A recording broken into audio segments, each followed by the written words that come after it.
Ayan, magandang araw. Nakapasyal din tayo dito sa ubasan natin. Nung huminto ang ulan, nag-spray tayo ng herbicide kasi oras na para maglagay ng ng complete fertilizer. Ihahanda na natin to sa September pruning, second week ng September. Ayan. Kung napapansin nyo, yung mga damo nanilaw na. Sign na mamamatay na sila. Nag-spray na ako ng herbicide dito eh. Ngayon, dahil ganyan na yung yung damo, sigurado patay na yan eh. Oras na para maglagay tayo ng ng complete fertilizer. Yung triple 20 ang gamitin natin para mataas yung NPK nya. Complete lang muna ilagay natin dito sa mga ubas natin. Ngayon ay August 1. Maglalagay tayo ng complete after 1 month, September 1. Bale, isang buwan na yon na nakapaglagay ng complete. Maglagay ulit tayo ng pataba. Complete ulit. Tapos haluan natin ng potash. Siguro ang gawin natin doon, mas kaunti yung yung potash. 2:1 siguro gawin natin dito. Complete, dalawa sa complete, tapos isa sa potash. Paghaluin natin yon, budbud natin dyan sa palibot ng puno ng ubas natin. Mga ano lang, isang dakot lang ang ilagay muna natin. Huwag muna tayo maglagay ng sobrang dami na pataba. Ayan. Tapos September 1, after 2 weeks, doon na yung pruning. Pupruning na tayo. So September, second week ng September, yun yung pruning time natin. Pero bago yan, chinek natin yung weather forecast. Walang ulan. May high pressure dyan sa taas natin, dyan sa north. Ngayon apektado dito sa northern Luzon, hindi makapasok yung ulan natin. Kaya problema ko ngayon, hindi ko pwedeng ibudbud na lang dyan yung yung pataba tapos iiwan ko dyan. Kailangan update tayo dun sa sa weather forecast kung active yung yung monsoon rain. Kasi nga monsoon break tayo ngayon eh, walang habagat. Kung hindi uulan ng 5 araw, sigurado magugutom na tong ubas ko, tsaka wala na sa oras yung yung pagpruning ko kung sakali. Kaya after 5 days, pag hindi pa umulan, bubudburan ko to ng ng pataba, tapos patubigan ko na.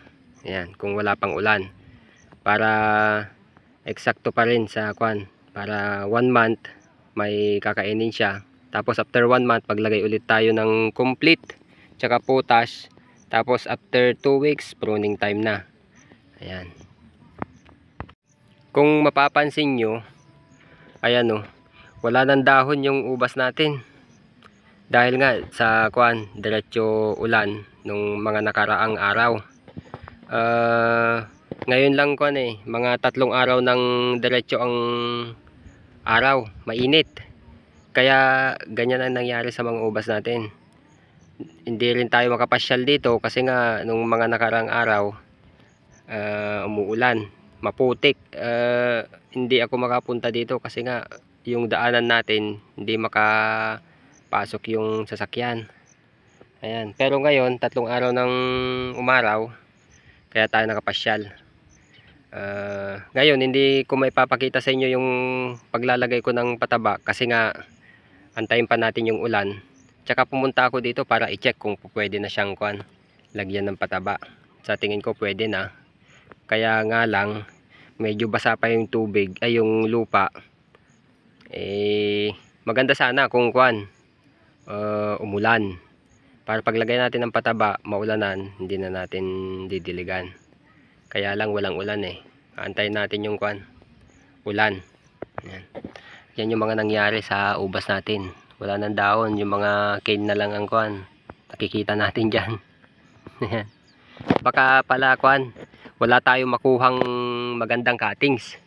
Kung meron man, siguro ano na lang, pauugatin ko na lang. Hindi ko muna ibenta kasi nga hindi siya quality, hindi siya pambenta talaga. Pauugatin ko na lang. Sa mga nagtatanong, pasensya na.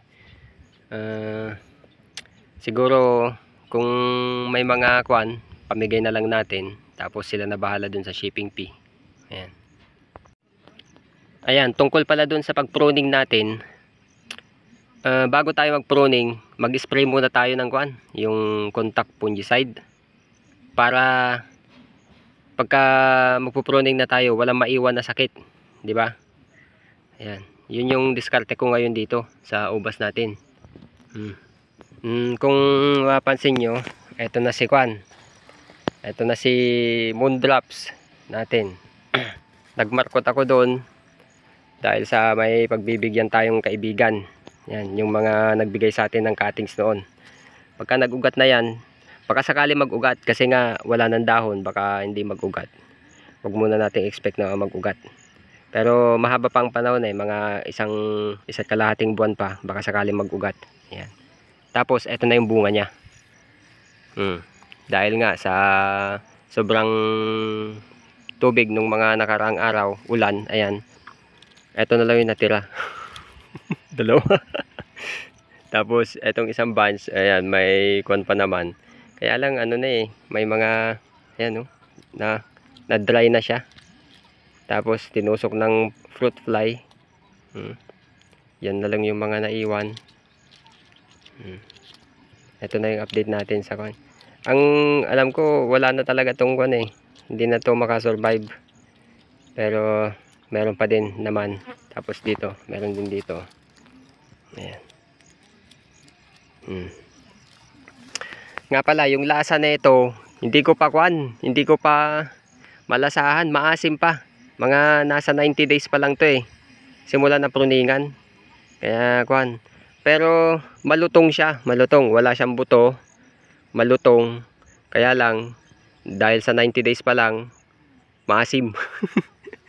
Paabutin na natin ng 100 days, 10 araw pa. At tignan natin kung ano talaga yung lasa. Kung hindi siya dadaliin ng fruit fly, di ba? Yan. Hayaan na lang natin ganyan. At least nakita na natin yung bunga na ganyan nga, Moondrops. Di ba? Kaya lang hirap na akong pabungain daw nung una.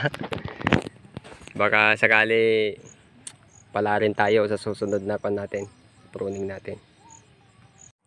Ayan, sa mga sumusubaybay pala ng mga videos ko, maraming salamat po. Napansin ko lang yung mga nanonood dito sa mga videos ko, hindi po sila nakasubscribe. Paki-suportahan naman po tong channel natin. Pa-subscribe naman po. Salamat po.